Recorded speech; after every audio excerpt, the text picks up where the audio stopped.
You have time to read the instructions and questions and check your work. All recordings are played only once. Now turn to Section 1. Section 1. You will hear a conversation between an insurance broker and a client. First, you have some time to look at questions 1 to 5.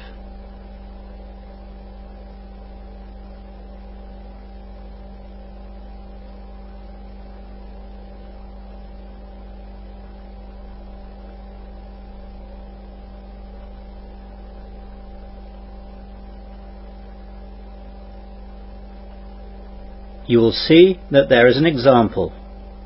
This time only, the conversation relating to this will be played first. Good morning, madam. Can I help you? Actually, yes. I've just got a new flat and I'm going to move my things in tomorrow, and I haven't got any insurance yet for my things. I'd like a quotation for my car insurance as well, to see if you can give me a better deal. It's coming up for renewal soon, you see. Fine. That shouldn't be a problem. Let's just take down some details. First of all, can I have your name, please? Of course. It's Mrs. Norma Willis. Good. That's Norman without an N, isn't it? Yes, that's right. So, Norma is the correct answer. Now we begin. You should answer the questions as you listen, as the recording is not played twice. Listen carefully to the conversation and answer questions 1 to 5. Good morning, madam. Can I help you? Actually, yes. I've just got a new flat and I'm going to move my things in tomorrow, and I haven't got any insurance yet for my things. I'd like a quotation for my car insurance as well, to see if you can give me a better deal. It's coming up for renewal soon, you see. Fine. That shouldn't be a problem. Let's just take down some details. First of all, can I have your name, please? Of course. It's Mrs. Norma Willis. Good. That's Norman without an N, isn't it? Yes, that's right. And can I have the address that you're moving to, please? It's Flat 8, Chepping Dean, 23 Dean Road, Westley. Can you spell Chepping Dean, please? Of course. Chepping is spelt Chepping, and Dean is spelt Dene. The name of the road, Dean, is spelt the same way too. And what's the postcode there? It's WE3 9HT. Can I take a telephone number? It will have to be only my mobile, I'm afraid, as I haven't installed a landline yet. My mobile is 07525 745 642.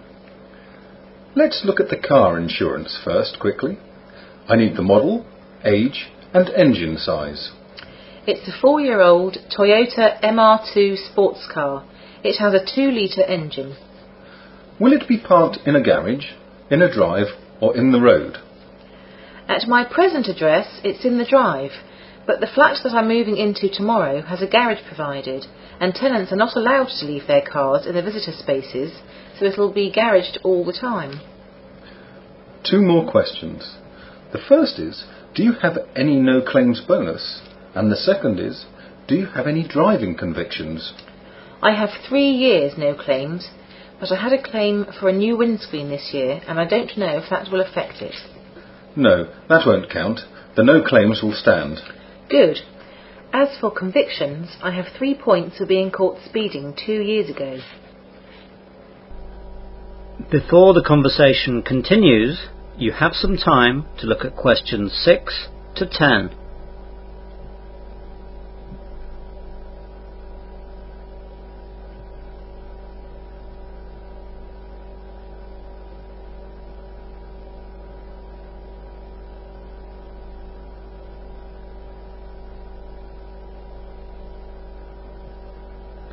Now listen carefully and answer questions 6 to 10.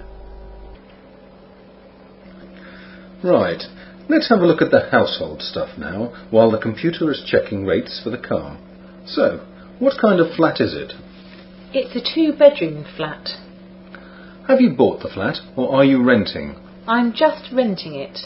So, you just need some household insurance for your possessions. That's right. First of all, can you give me a list of all the things that you want covered by the insurance? Yes. First of all, there's my electrical goods, like my hi-fi, TV, DVD player, video player, a couple of radios, a hairdryer, my laptop and printer.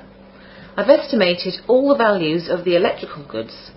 There are various DVDs and CDs too. It should come to about £2,500. Anything else? Yes, there's my jewellery. I've some necklaces, bracelets, rings and brooches that I inherited. They're all in different metals and with different jewels. I've got a list itemising them all here. I've also got a small strongbox which screws into the cupboard, so they're reasonably safe. Anything else? Well, just the usual kitchen stuff and clothes that I'd like to be included. OK, that's not a problem. Now I need to ask some things about the flat. What floor is it on? Well, I wanted a first floor flat, but this is a ground floor one. I can use the garden with it though. Yes, but the premium will be a little higher because of course a burglar finds it more difficult to enter a flat on the first floor. Oh, I never thought about that. What about safety measures in the flat? Well, there are 2 different keys for the front door, and one of them is a deadbolt, so that's quite good. I've been to the local shop and ordered a burglar alarm too, which has a motion sensor and everything. It's not in yet, but it will be soon. That's good. The windows are quite new and all double glazed, so like all new windows nowadays, they have extra locks on them, so that makes it quite secure. That's good too. So really, it's reasonably safe. That will make a difference on the premium. Do you know if there's a smoke alarm fitted in that flat? I never thought of that. I think it's the law now if you're renting, so there must be. Well, that's about it. Let's look now. I've got 2 quotes for you. First the car, and then the household. £750 fully comp for the car, or £500 third party fire and theft. The contents is £100. Does the contents cover me if I lose something or I'm robbed outside the home? As long as it's in this country and on the list of items covered, yes. Well, I'll keep the old car insurance as my present deal is better, and I'll take the contents. Can I pay by cheque? Cash, cheque, credit card, anything you want. That is the end of section 1. You will now have half a minute to check your answers.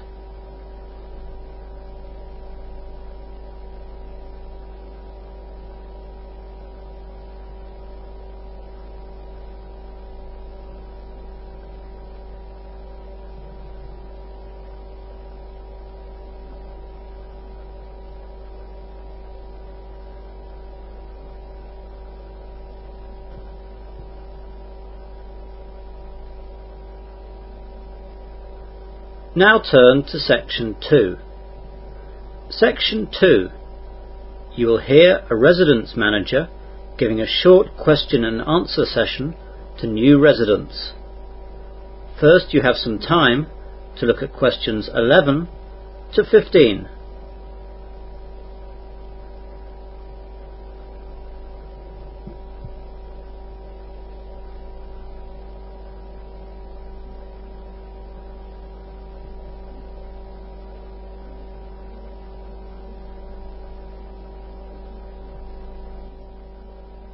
Now listen carefully to the question and answer session and answer questions 11 to 15. Good evening, everyone.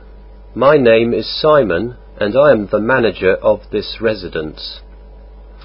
Most of you here today are new in the town of Westley. Some of you are students at the uni, some have new jobs, and some have other reasons to be with us.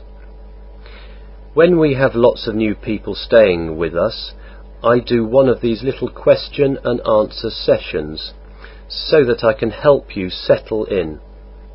So, let's get started straight away. Yes, over there. Hi, I'm Margaret. I'm a student here. I was wondering where I can do my laundry. It won't be long before this is an urgent thing for me. Here in the residence we are planning a little laundrette beside reception, but this might take a little time to organise. In the meantime, there's a little laundrette down the road. It's in Queen's Avenue, the same street that the residence is in.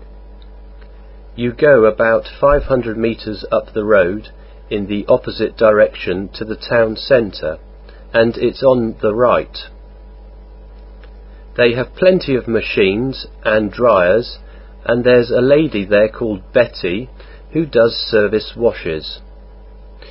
You just need to drop it off and it will be laundered, dried and ironed the next day. It's a bit more expensive of course, but good if you're lazy. Another question? Hi, my name's Jo. I've got a new job at the other end of the high street. I was wondering which the best bus was to go there. The best bus for the centre of town is the 38. That takes you straight to the square. If you work at the end of the high street though, that still leaves you with about a 10-minute walk. The 39 goes to the train station, which is very near the end of the high street. So that's your best bet probably. The 39 is good for coming home late at night as well, because the station buses go on later than the other buses.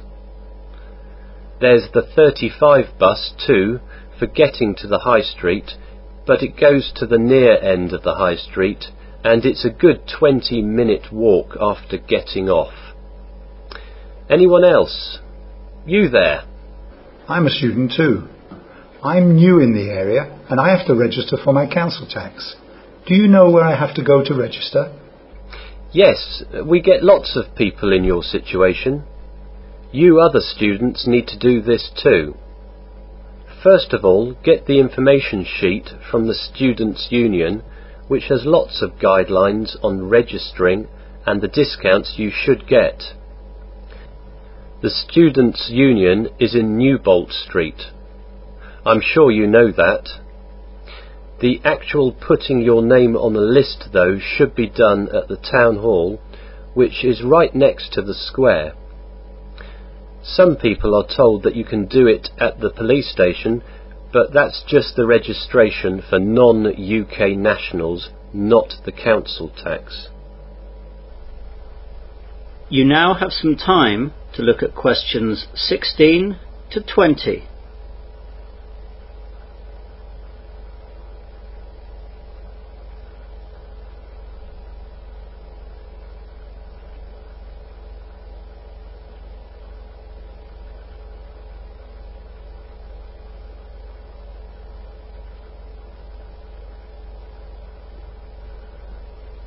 Now listen to the rest of the short question and answer session and answer questions 16 to 20.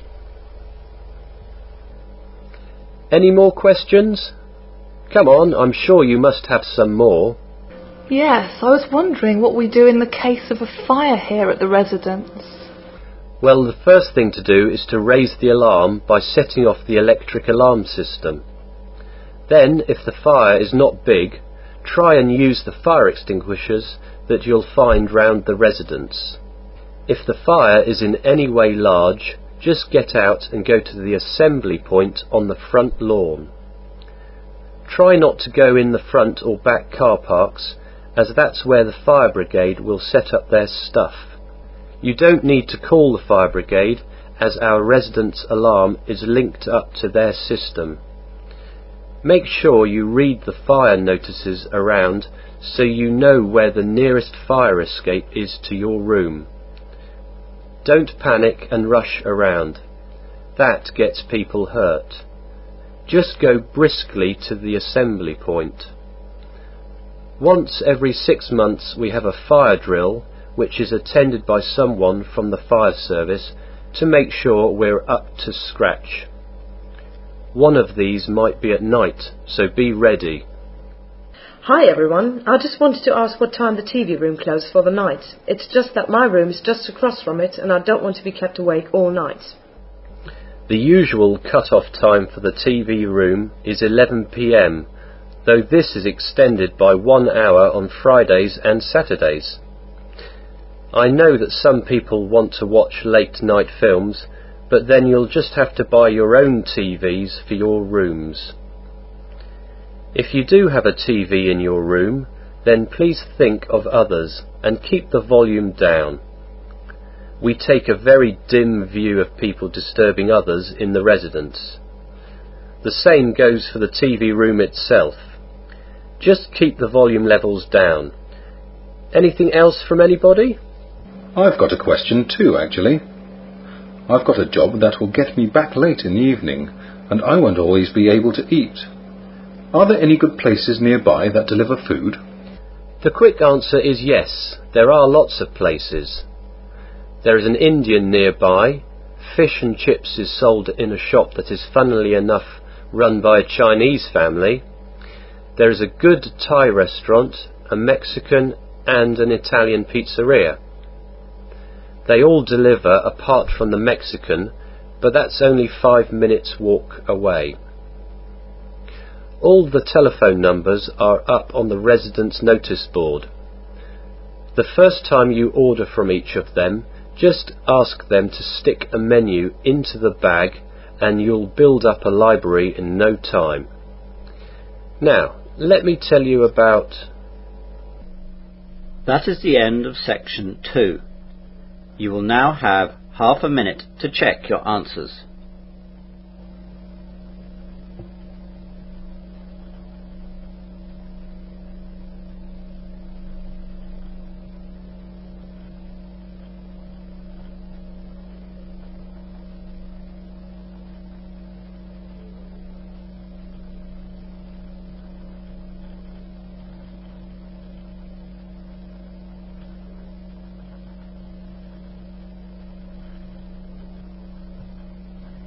Now turn to section 3.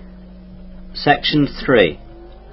You will hear 2 students discussing a seminar report.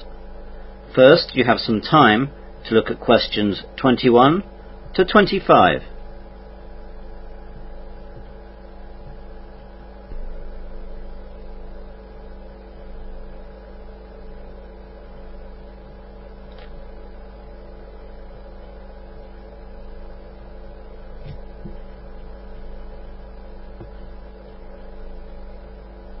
Now listen carefully to the discussion and answer questions 21 to 25.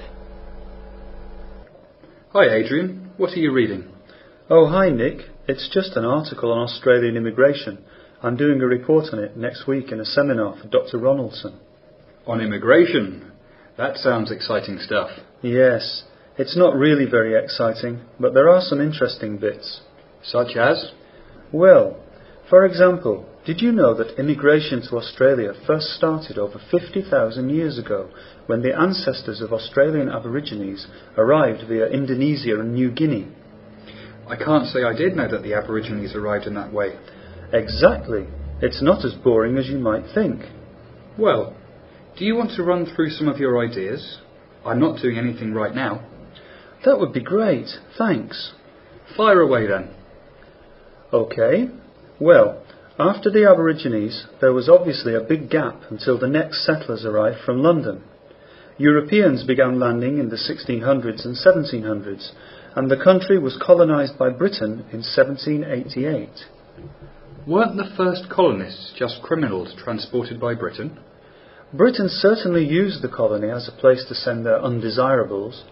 The first colony was formally proclaimed as New South Wales on February the 7th, and this European settlement certainly did begin with a troop of petty criminals, second-rate soldiers, and a crew of sailors. When did other people start arriving? Immigration really sped up after the discovery of gold in Australia. The gold rush era, beginning in 1851, led to an enormous expansion in population all through the reign of Queen Victoria. And did that continue strongly? Not really. After the excitement of the gold rush died down, immigration slowed down considerably. The popularity of Australia as a place to go and live only really shot up after the Second World War. Didn't that cause problems as well? Yes. For a country that is well known today for its multicultural diversity and tolerance, Australia has had a checkered past. After the federation of all the Australian states, the White Australia policy was created to counteract flows of non-whites to Australia, and this policy became even more popular after the population push following the war. How did the policy come about? The origin of the policy can be traced back to the 1850s, when large numbers of Chinese immigrated to Australia to look for gold or to set up businesses such as restaurants. The Anglo-Australian population resented the Chinese, who were undercutting white labour prices.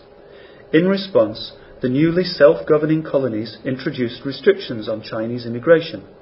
By 1888, Chinese were excluded from all the Australian colonies, although those Chinese who were already in Australia were not deported. And how long did it go on for? The effective end of the White Australia policy is usually dated to 1973, when the Whitlam Labour government implemented a series of amendments preventing the enforcement of racial aspects of the immigration law. It had been fading for some years, though. Under the 1950 Colombo Plan, students from Asian countries were admitted to study at Australian universities. This trend continued when in 1957 non-whites with 15 years residence in Australia were allowed to become citizens. You now have some time to look at questions 26 to 30.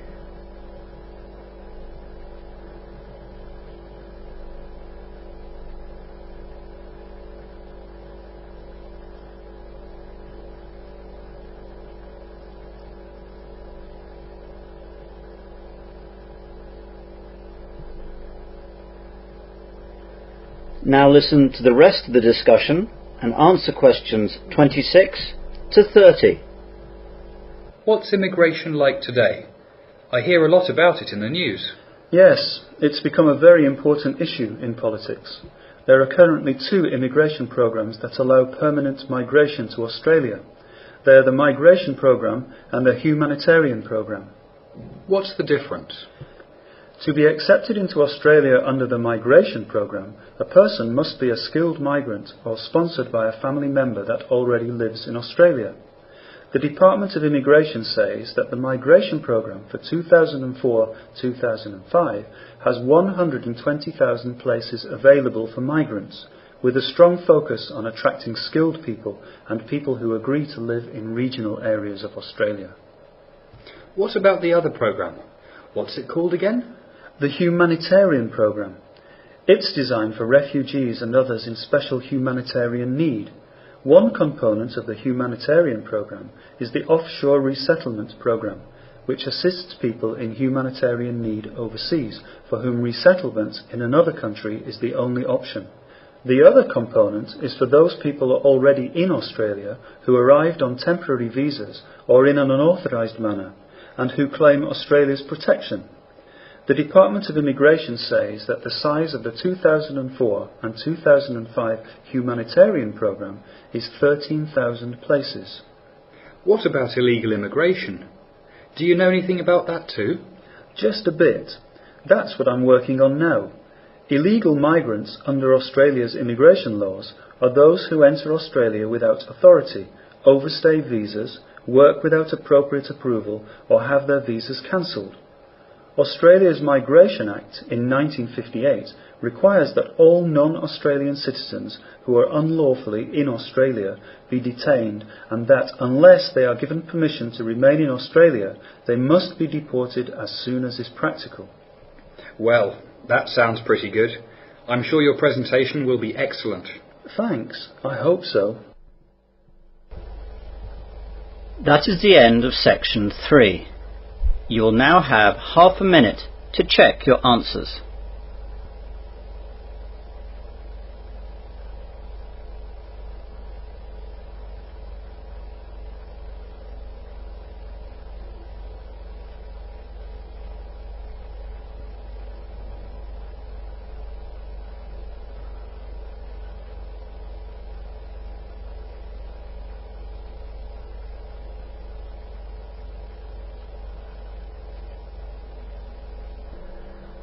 Now turn to Section 4.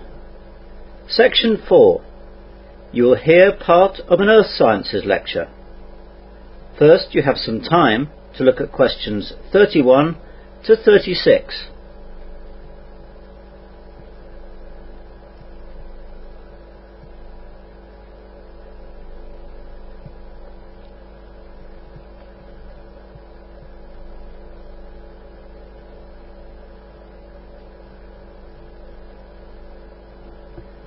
Now listen carefully and answer questions 31 to 36. Good morning and welcome to this Earth Sciences lecture. We've been looking recently at such phenomena as earthquakes, tsunami, volcanic eruptions and other natural occurrences. Today we're going to look at a lesser known feature of the Earth, which is known as the supervolcano. As the name implies, this is a volcano of a much larger size than what we normally imagine a volcano to be. The term supervolcano has no specifically defined scientific meaning.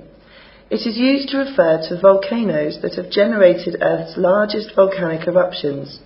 As such, a supervolcano would be one that has produced an exceedingly large, catastrophic, explosive eruption and a giant caldera. A caldera being the gigantic crater that the eruption creates. Whereas normal volcano craters are measured in the hundreds of meters, a caldera can easily be as large as 40 or 50 miles wide. Around the world there are several volcanic areas that can be considered supervolcanoes, such as Long Valley in eastern California, Toba in Indonesia, and Lake Taupo in New Zealand. There are also other large calderas in Japan, Indonesia, Scotland and Alaska. Not all the calderas are active though. Normal volcanoes are formed by a column of magma rising from deep within the Earth, erupting on the surface and hardening in layers down the sides. This forms the familiar cone-shaped mountain we associate with volcanoes. Supervolcanoes, however, begin life when magma rises from the Earth's mantle to create a boiling reservoir in the Earth's crust.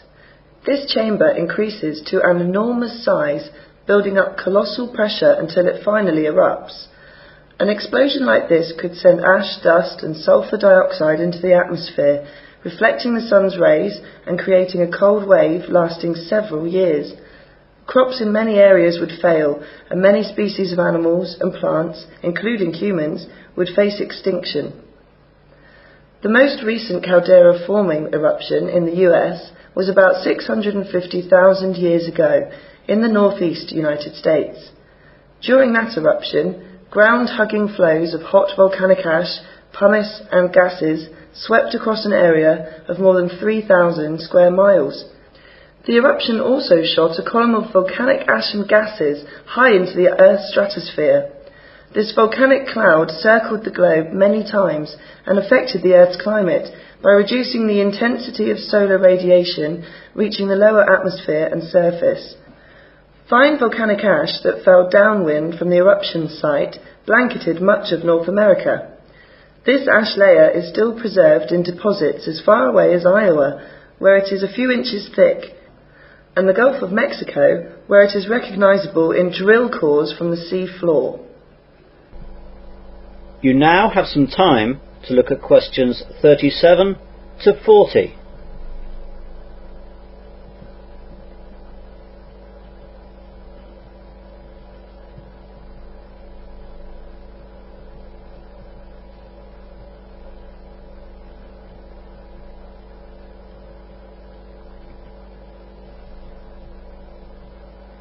Now listen to the rest of the lecture and answer questions 37 to 40. It is little known that lying underneath one of the United States' largest and most picturesque national parks, Yellowstone Park, is one of the largest supervolcanoes in the world. Volcanic activity began in the Yellowstone National Park region about 2 million years ago. Magma rising from deep within the Earth has produced 3 cataclysmic eruptions, more powerful than any in the world's recorded history. The first caldera-forming eruption occurred about 2.1 million years ago. The eruptive blast removed so much magma from its subsurface storage reservoir that the ground above it collapsed into the magma chamber and left a caldera larger than the state of Rhode Island. The huge caldera measured as much as 50 miles long, 40 miles wide, and hundreds of meters deep, extending from outside Yellowstone National Park into the central area of the park. Scientists have revealed that Yellowstone Park has been on a regular eruption cycle of 600,000 years. The last eruption was 640,000 years ago, so the next is overdue. The next eruption could be 2,500 times the size of the 1980 Mount St. Helens eruption. Volcanologists have been tracking the movement of magma under the park and have calculated that in parts of Yellowstone the ground has risen over 0.7 of a metre this century. This means the magma is rising. Geologists have called for a task force to be set up to consider emergency management in the event of a massive volcanic eruption or super eruption. Experts say such an event would have a colossal impact on a global scale. The fallout from a super eruption could cause a volcanic winter, devastating global agriculture and causing mass starvation. One past super eruption struck at Toba in Sumatra 74,000 years ago and is thought by some to have driven the human race to the edge of extinction. Signs from DNA suggest human numbers could have dropped to about 10,000, probably as a result of the effects of climate change. The volcanic winter resulting from a super eruption could last several years or decades, depending on the scale of an eruption, and according to recent computer models, could cause cooling on a global scale by 5 to 10 degrees Celsius. That is the end of section 4. You'll now have half a minute to check your answers.